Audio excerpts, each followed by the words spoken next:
আসসালামু আলাইকুম ভাইয়া, কেমন আছেন? আশা করি আল্লাহর রহমতে অনেক ভালো আছেন। আমি আপনার ভিডিও অনেক দিন থেকেই দেখি, অনেক ভালো লাগে। আজ আমি আমার ভালোবাসার গল্প সবার সাথে শেয়ার করতে চাই। কিভাবে শুরু, কিভাবে শেষ হয়েছে, আমি কিভাবে ঠকেছি, আমাকে কিভাবে ঠকানো হয়েছে, সবটা শেয়ার করতে চাই। যদি ভালো লাগে তাহলে অবশ্যই শেয়ার করার চেষ্টা করবেন।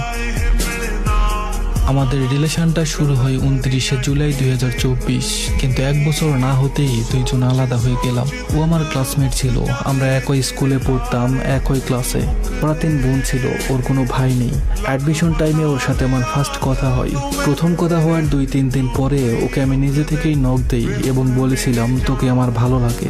ও হ্যাঁ না কোনো উত্তর দেয়নি। আমারও প্রেম করার ইচ্ছে মন থেকে চলে গিয়েছিল। আমাদের এভাবে 1 মাসের মতো কথা হয়। তারপরে মাঝখানে 3-4 মাস আমাদের কোনো কথা হয়নি। আমি ভার্সিটিতে চান্স পেয়ে গেলাম। আমি যেদিন ভার্সিটিতে ভর্তি হই ওই দিন রাতে আনুমানিক 7টা থেকে 8টার দিকে ও আমাকে ভয়েস মেসেজ দেয়। ওই দিন থেকেই আমাদের গল্পটা শুরু হতে থাকে। ভার্সিটিতে ভর্তি হওয়ার পরে ক্লাস শুরু হতে অনেক দিন বাকি। তখন ওর সাথে আমার কথা হতো, জাস্ট ফ্রেন্ড হিসাবে কথা হতো। কোনো মেয়ের সাথে কখনো কথা বলিনি, ওই ফার্স্ট ছিল। প্রেম করার ইচ্ছে ছিল না তখন, কিন্তু একটানা 2 থেকে 2.5 মাস কথা বলার পরে কেন জানি একটা মায়ার সৃষ্টি হয়। জুলাই 2024-এ যখন সরকার নেট বন্ধ করে দিয়েছিল, আমরা তখন সিমে SMS কিনে কথা বলতাম। আমার ভার্সিটিতে ক্লাস শুরু হয়ে যাবে আর কিছুদিন বাকি। ওকে বললাম আমার তো ক্লাস শুরুর নোটিশ দিয়ে দিছে, আবার বাড়িতে কবে আসবো জানি না, দেখা করবি আমার সাথে? ও বলল আচ্ছা ঠিক আছে, কালকে দেখা করব। কিন্তু দুর্ভাগ্যবশত ওর কাকা ওই দিন রাতে ওর বাবা মার কাছে বলেছিল কালকে একটা ছেলে নাকি ওকে দেখতে আসবে। তো পরের দিন ওকে একটা ছেলে দেখতে এলো। আমি আরো দুজনেই ভেবেছিলাম আমাদের হয়তো আর দেখা হবে না, কিন্তু সৌভাগ্যবশত মেহমানরা চলে যাওয়ার পর ওর বোনের অনুমতি নিয়ে আমার সাথে সন্ধ্যার দিকে দেখা করতে আসে। যে ছেলে ওকে দেখতে এসেছিল ওই ছেলের ছবি আমাকে দেখিয়েছিল এবং বলেছিল ছেলে আমাদের বাবা মা বোন কারোর পছন্দ হয়নি। আমি বললাম কেন?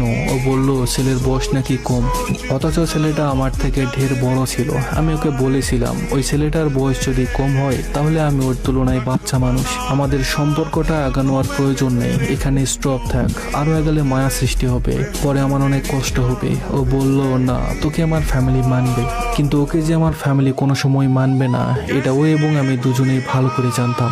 আমি ছেলে মানুষ, আমি চাইলেই সব করতে পারবো, এটা ভেবে এই চিন্তা বাদ দিলাম। ওর সাথে যখন কথা না বলে আমি থাকতে পারি না, ওর প্রতি যখন আমি খুব দুর্বল, তখন জানতে পারি ওর আগের একটা রিলেশন ছিল। যাই হোক, আমি ওটা মেনে নিয়েছিলাম। আমাদের সবকিছু ভালোভাবেই চলছিল। ওর ফেসবুক আইডিটা আমার কাছে ছিল, মানে পাসওয়ার্ডটা ছিল আমার কাছে, আমার আইডির পাসওয়ার্ড ওর কাছে ছিল। হঠাৎ একদিন ওর খালাতো ভাই ওকে মেসেজ দেয়, ভালো মন্দ জিজ্ঞেস করে। উনি প্রায়